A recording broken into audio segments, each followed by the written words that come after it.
Hey guys, welcome back to the channel. It's been a while since I posted a video. Crypto's been pretty boring, man. And not a lot of activity's been going on, more so the macro world than the crypto world. But today I figured it'd be a good time to make a video, let you guys know where I stand. I still believe that Bitcoin and the altcoins will rip. Just the macro conditions right now aren't favorable. And so I'm going to follow along what's going on via, tariffs and everything like that, global liquidity, and where I see this thing going towards the end of the year. I am still stacking, but I'm not stacking in as many as altcoins as I would like. I'm concentrated right now. I even involved in some tech stocks as well. But I truly believe that this bull cycle will be a little different than the other ones. Bitcoin seems to be still in the show right now. I am still DCAing in the Bitcoin, but there's some other altcoins that I think will do well as well. So stay tuned. We're gonna go over some macro conditions that happened this past week and where I see this thing going and when we could possibly see some relief and crypto and the alts and everything just starts ripping. I think that's pretty soon. It could happen. Could happen within the next few months or so.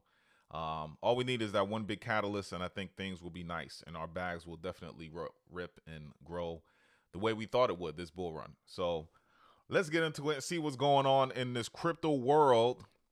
Yeah, things are boring, but it's only temporary, guys. Things will blow up like we know they should, 100%. Looking at coin market cap, we see fear and greed. We're still in the fear zone. According to coin market cap, we're 32. Bitcoin dominance is at 63. So we are not in altcoin season yet. Right now, Bitcoin seems to be the safest crypto, but I'm still DCAing into others. We see that the crypto market cap's at 2.6 trillion. Trading volume's down right now, though, down 25.7%, and that possibly could be because of the holidays. We know that Easter's this weekend, so not a lot of activity. I get it. But price of Bitcoin at the time of the video ticked up a little bit. We're at 85,000. That's positive. ETH is not doing that great. 16,000, I guess you can say. XRP steady, $2, holding above $2. Solana is ticking up there. We're about to hit 140.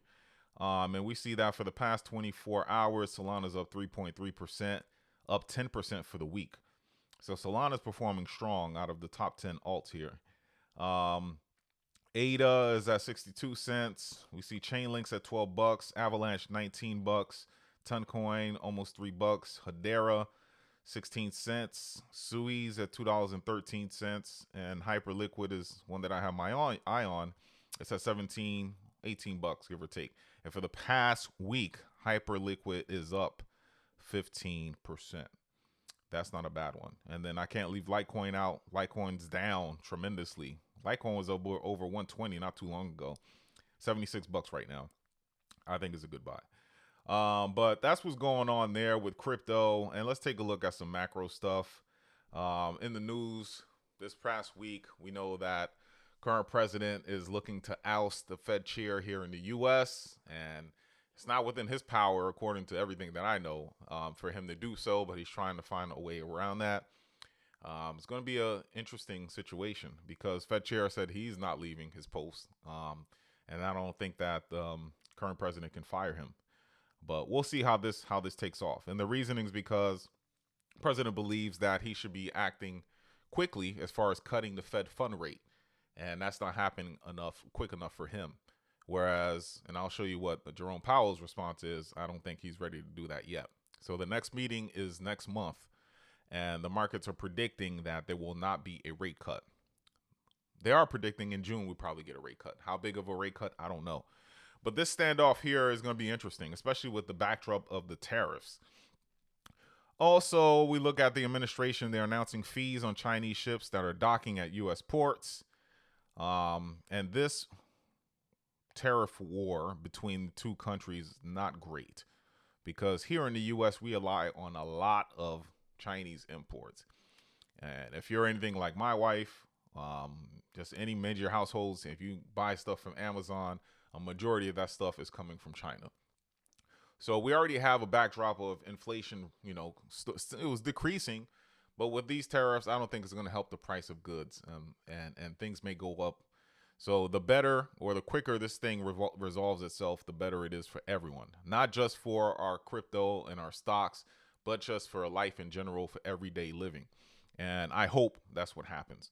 I truly believe that this is a temporary thing, and I've already seen some positive news about many countries coming to the table, negotiating table, and negotiating better ratios and rates. And in the long run, that's better for all countries, right? But right now, the global giants, as far as U.S. and China, are still going at it. And I just hope that this is a lot of bluster, a lot of talking, just for each side to get what they want. And this relieves itself in fairly short order. And I hope that's the case. And if that does happen, that's why I think the bull market is on pause, because of all this stuff in the background, this macro stuff. If that does happen, things will rip quickly. Crypto goes down fast, but it can also go up so much faster. So let's just hope that this is a temporary thing, and cooler heads prevail, and this thing becomes a lot. It's in the rearview mirror for us. So, Fed chair, he had, it wasn't a Fed minutes meeting, but he was speaking at some conference in Chicago, and they asked him about the tariffs and everything like that. And his response was basically he's going to stay the course. He's not ready to cut rates. He's not in a rush to do so. So we'll see. We'll see.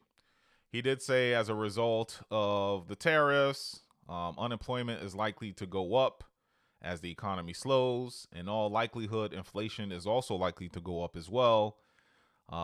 So that is to say that a portion of the burden of the tariffs is going to be paid by the public, by you and me, the consumers.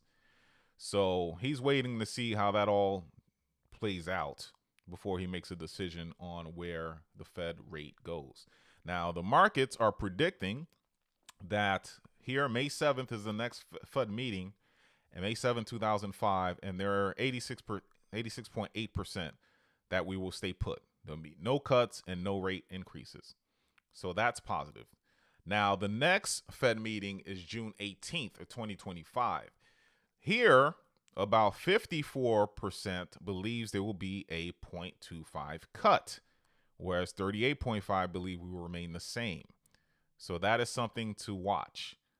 That is something to watch. The tariffs really haven't impacted prices yet. The longer and longer these stalemates and negotiations and all this back and forth goes on, the likelihood that there might not be a cut in June either. So we'll see. Based on Powell's statements, he's waiting to see how tariffs impact prices. And if there's any indication that inflation is rising, you can kiss those rate cuts goodbye. We'll see. And maybe this is why the current president wants to get rid of Powell. A lot of things going on. And that's why we are on pause right now. So it's not a time to get out of the market. If anything, with these good prices here that we just went over, it's a time to be DCAing into the ones that at least for me, that I think are going to go very, very high, at least 3 times higher than they are currently by the end of the year.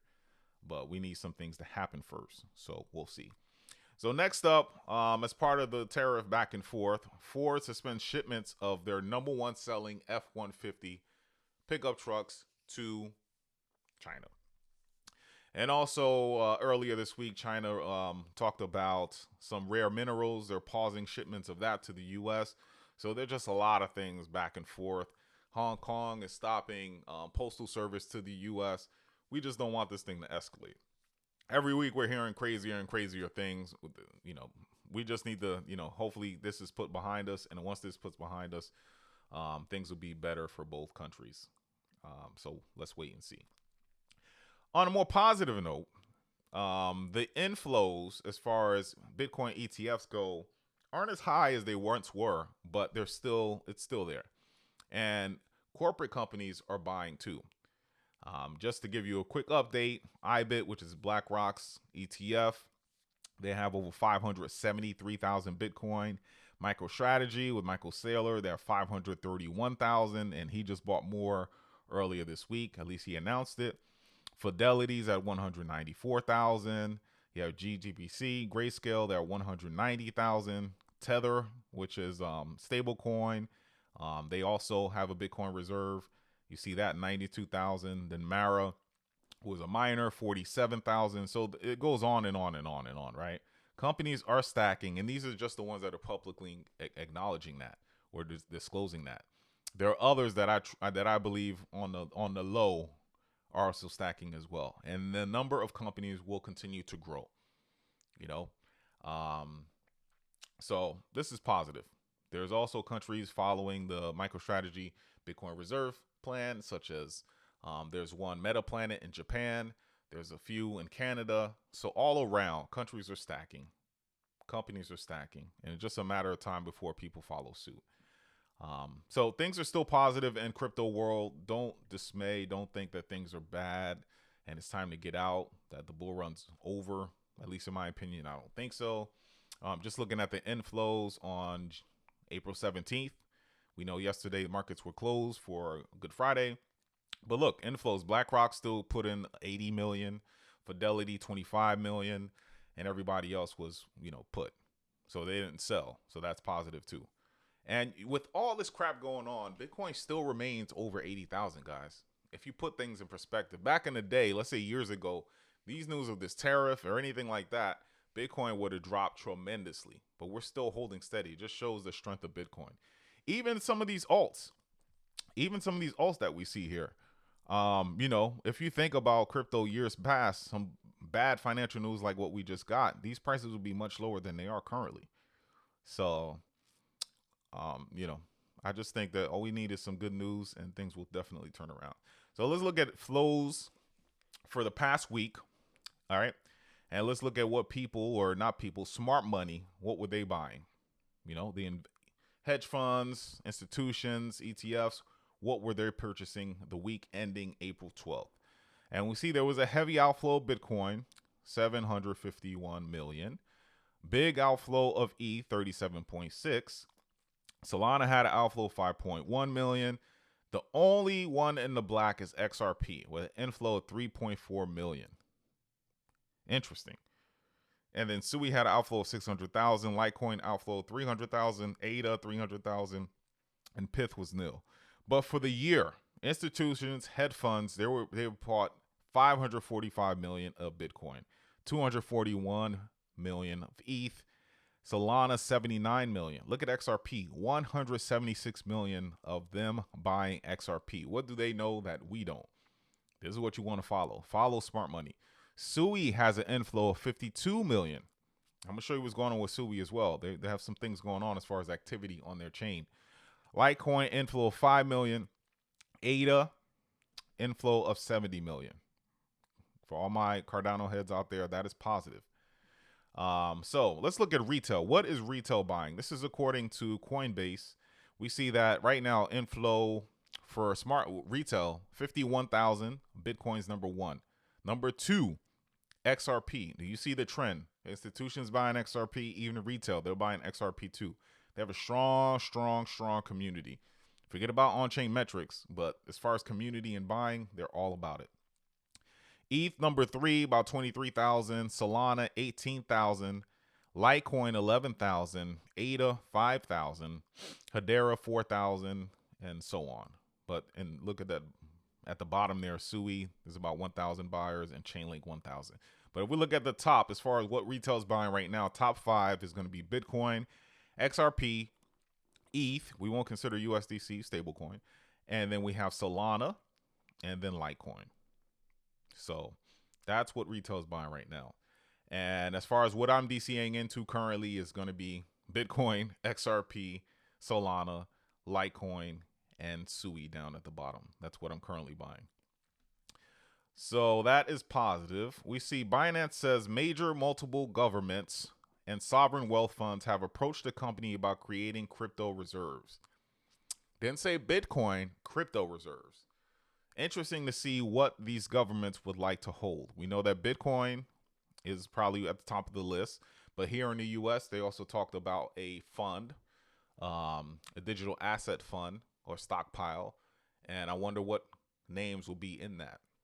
Now, if you think about tariff stuff is over or done with, we get some rate cuts, and then they start announcing these different countries what funds and what crypto they'll be investing in.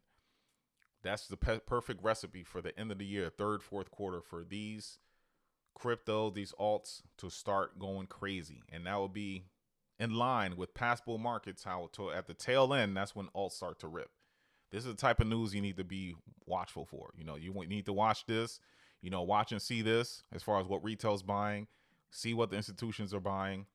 And when news like this comes out, as far as what they're stockpiling, the ones that you're holding should be ripping.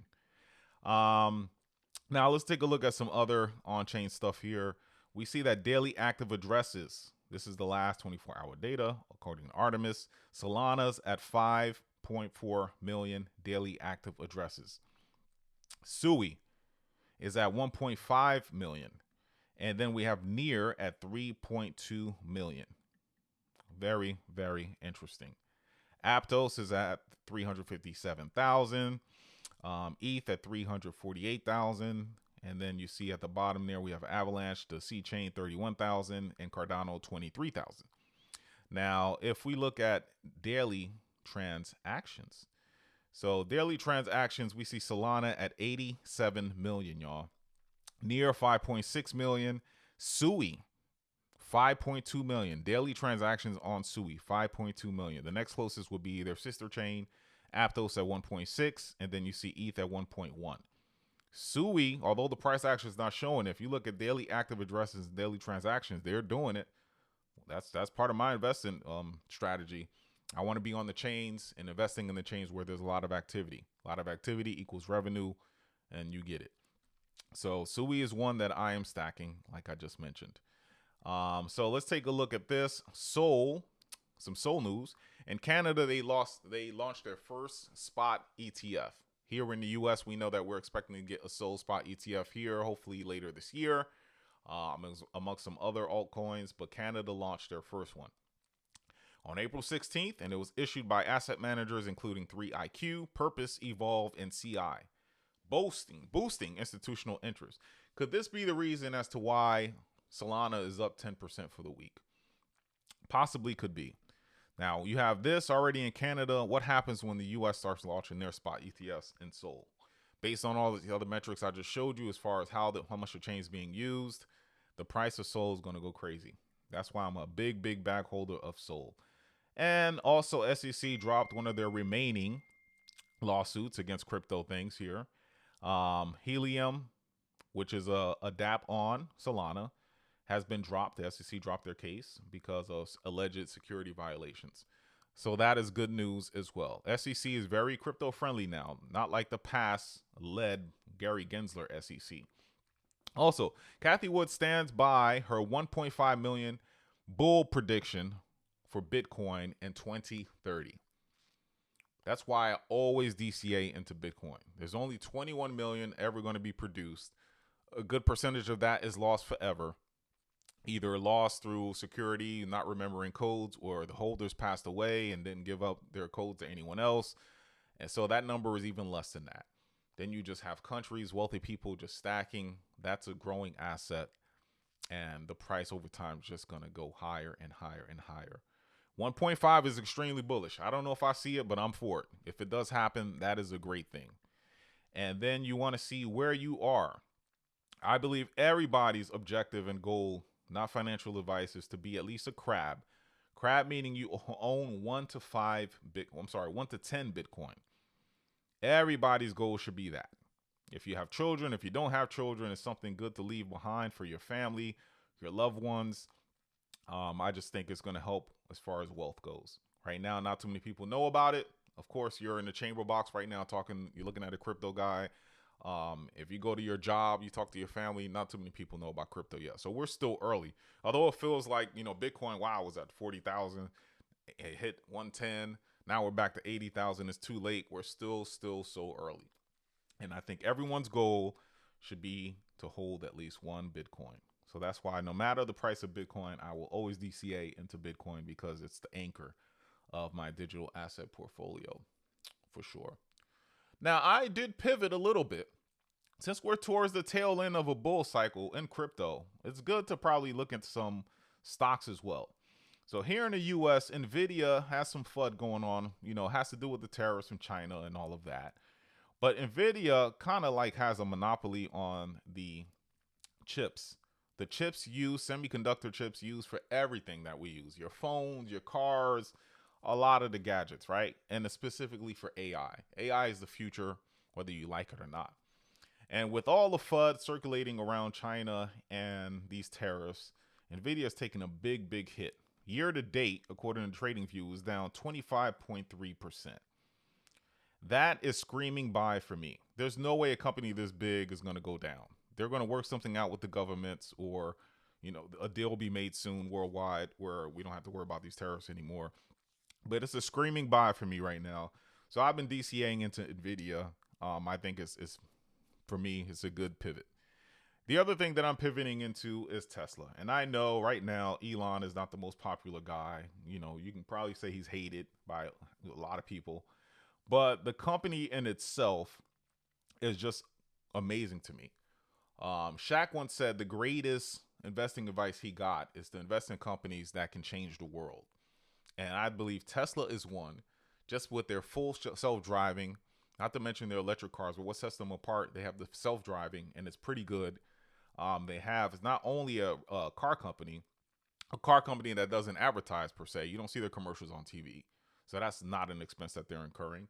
And just on a highway, if you're on a road traveling anywhere in any major city, you look to your left or right. By the time you get to point A to point B, you're going to see Teslas on the road. And slowly but surely, they're creeping up and taking over.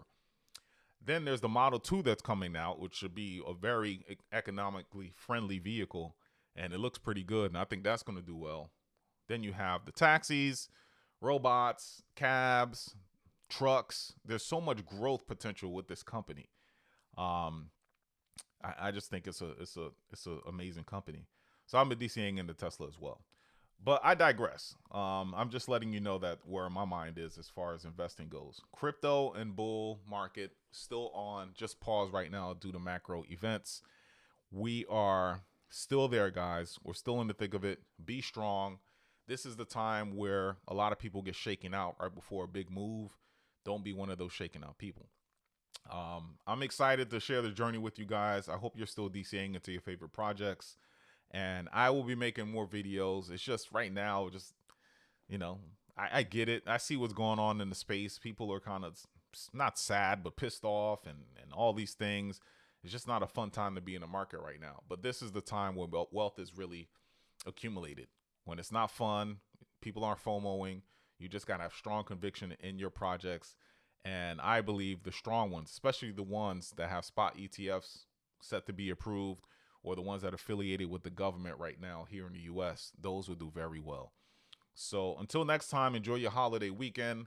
Thank you for spending your time with me. Talk to you later.